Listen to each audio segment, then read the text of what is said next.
Good evening, sir. It's me again. Leave me alone, I say, whoever you are. It cannot be safe for a blind man to live here alone. Let me enter, sir. I swear I mean you no harm. Well, a voice never lies, and yours clearly is the voice of a gentleman. All right, Doctor, come on in. What kind of gentleman pays visits to people at this late hour?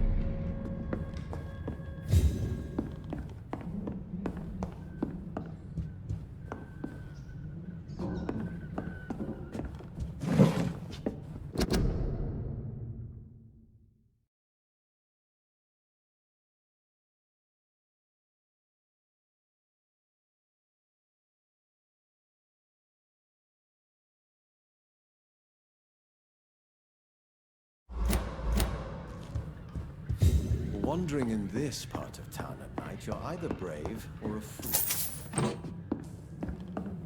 It's locked, all right.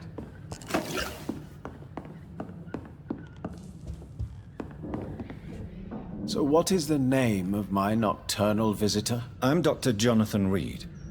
As I already explained to you, I'm inquiring about the epidemic. Dr. Reed? The eminent surgeon? My God! I'd never have expected a brilliant physician like you to knock on my door. You flatter me, sir. No, sir, I am flattered. I read all your work when I still had my sight. I loved it. I'm Mason Swanborough, by the way. Have you heard anything about Nurse Crane and her dispensary? I think I've heard my sister talk about her. I wasn't paying much attention, though. Do you know Braille, Mr. Swanborough? I'm no expert, but I learned it in my spare time, yes. Why? I found a strange document entitled Cure for Blindness. It's written in Braille, so I thought perhaps it was yours. Really?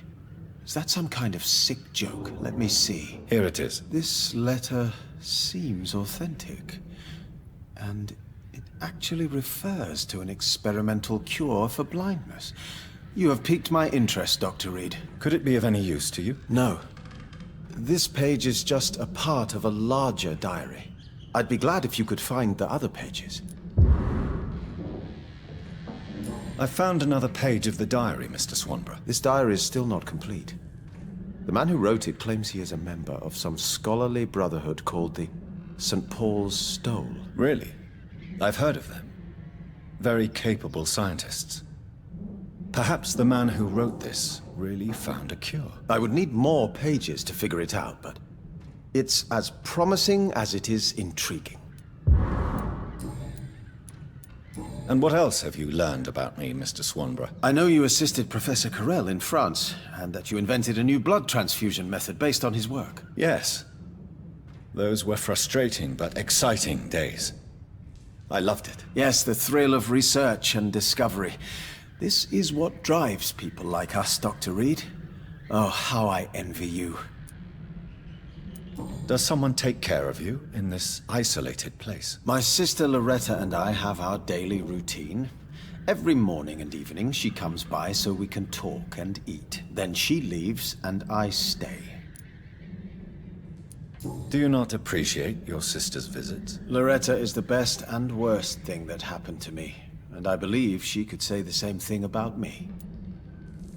Where does your sister go? Well, let's just say, she earns enough money for us both. What's so amusing about that? I won't hide the truth from you. Loretta sells a fake miracle elixir to the sick people of Whitechapel.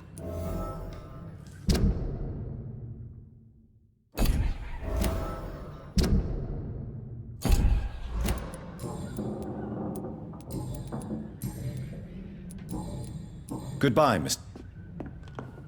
What kind of gentleman pays visits to people at this late hour?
I don't have your money. Come on, Barrett, you know the game. You pay for peace of mind.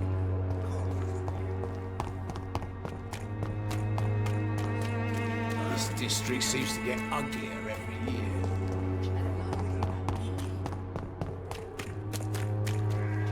Maybe it's time to see if this Christina is still... Hello, Mr. Petrescu. Hello, Doc.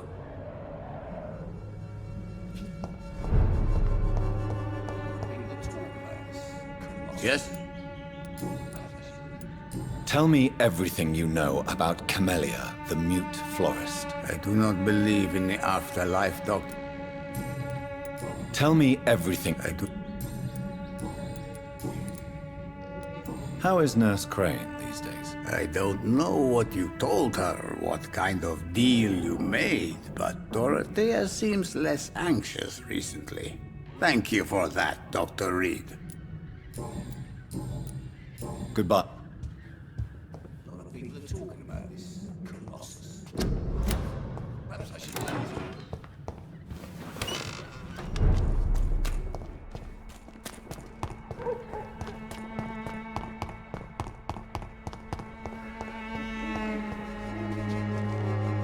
Good evening, my dear colleague. I'd like to see... Good evening. Have you any news on Nurse Crane and her dispensary? I can't believe that people are naive enough to trust her medicine. She's just a shady nurse with good connections.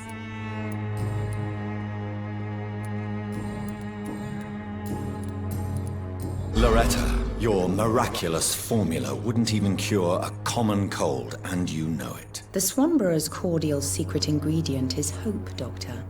And it's something people around here really need. A placebo effect is real and has benefit. But in your case, you could be murdering your customers who may die because they are not receiving the necessary medical attention. Medical attention? In Whitechapel? Trust me, my cordial is the best option they have, since it is the only one.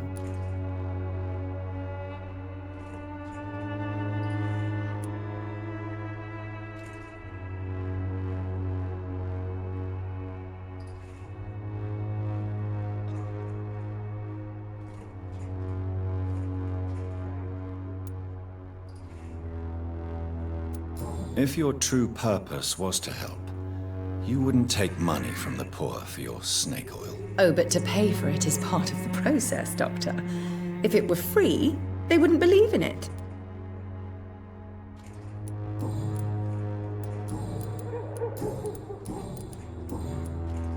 Goodbye, Miss...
Good evening, Miss Cox. Hello again, Dr. Reed.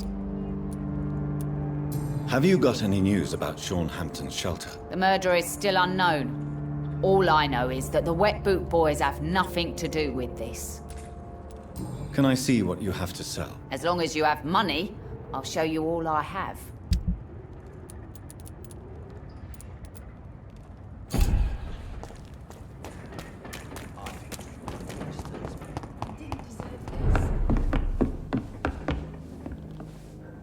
Welcome.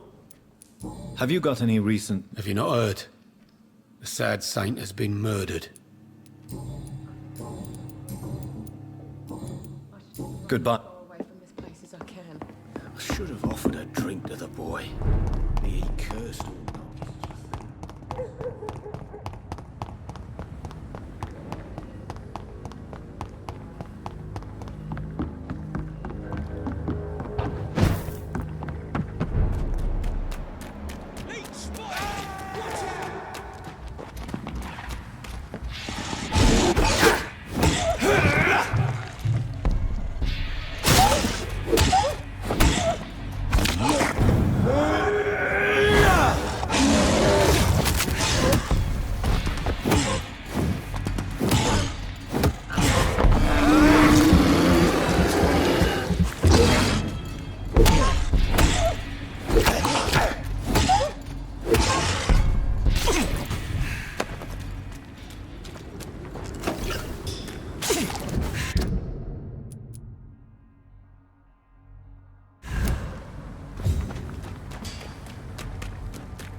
I can't believe I'm doing this.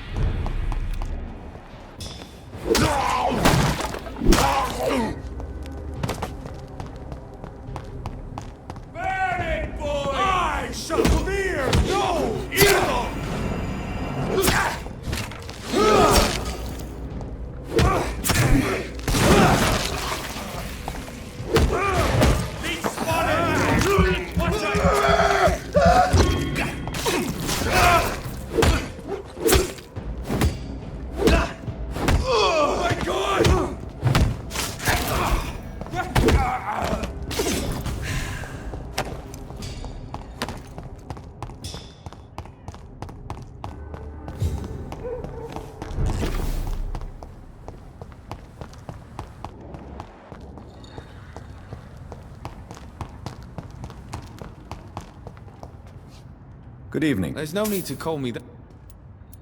Show me what you have.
Good evening, sir. I am not safe. I should never have come back here. My life is in danger. I know it. You're much safer here than in that contaminated area. Bullets kill people quicker than diseases and epidemics, Dr. Reed. Do you have... He has been killed, you know. First Jack, now... What can you tell me about this district? The East End Docks only knows one rule. Dog eat dog, and blood calls for blood. The gang will have their revenge on me one way or another.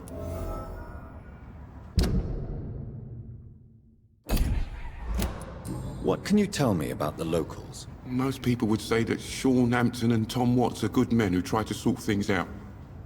But for me, the real boss around there was my best friend, Jack Gillingham. Jack Gillingham, you say?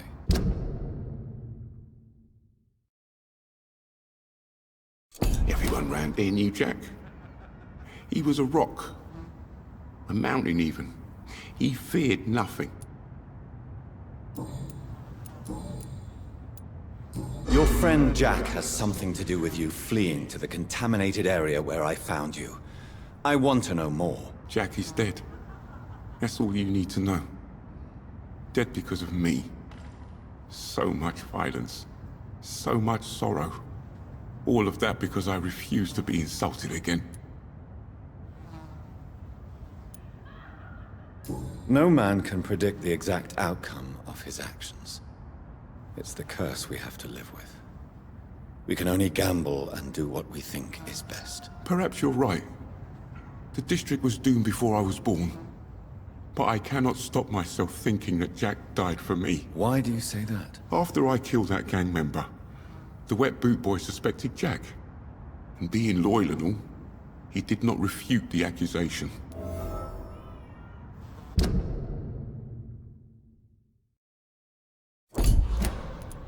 You are not going to spend the rest of your life hiding, Rodney. What are you planning to do? Honestly, I have no idea. How am I supposed to live while so many have suffered because of me? Only you can answer that question. But one thing is certain. Since you owe Jack your life, I think it's fair to live it in a way that would make him proud. That's the kind of thing Jack could have said, Dr. Reed. Thank you for that. I believe you're a good guy too. The death of your friend has affected you deeply, hasn't it? Jack Gillingham was the real deal. He believed we could change the world if we were united and focused enough. And he brought out the best in each of us. You're right. He died to save you. That alone gives me an idea of the kind of man he was. He was the bravest. And no one dares to say openly that he got killed by those bastards. Your friend's plan was audacious, if not reckless. No one stands up by themselves to a gang like the Wet Boot Boys. How dare you say that? You never met him.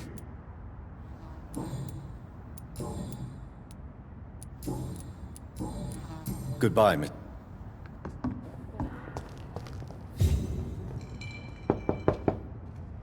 Good evening, Miss Gillingham. Of course.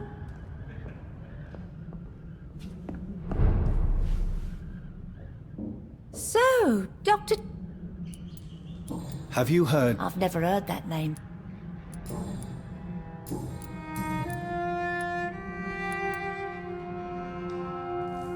Tell me, Enid, why do you feel guilty about your son? I know I'm a burden to my Jack. I know my mind and my thoughts are drifting away. I'm so sorry. I can't help it. This is not your doing, Miss Gillingham. You do not have to apologize for your condition. Of course I don't, Doctor. I've done nothing wrong, I swear it. What exactly are we talking about here? Miss Gillingham, why did you give Martin Nightingale the watch I returned to you? I'm not sure. I don't know. I suppose I thought he needed a watch more than I did. I have no reason to really keep track of time anymore. Why don't you need to keep track of time? I've spent my entire life marching to the tick of clocks and the ringing of bells. At my age, it's nice to finally be rid of those burdens. On my time. But it was your son's watch, Miss Gillingham. It was, wasn't it? I'm relieved you found it. Besides, it's more useful to him anyway.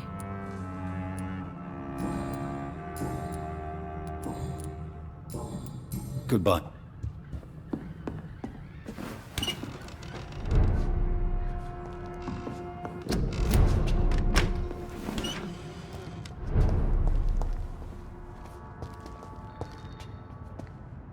Good evening. There's no need to... What can you Not really. Goodbye.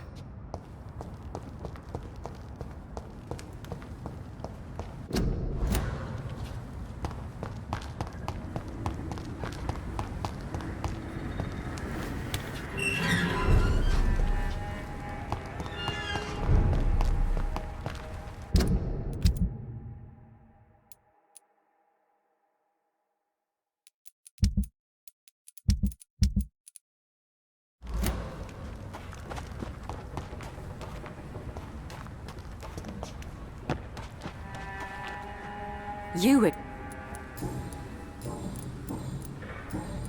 Well,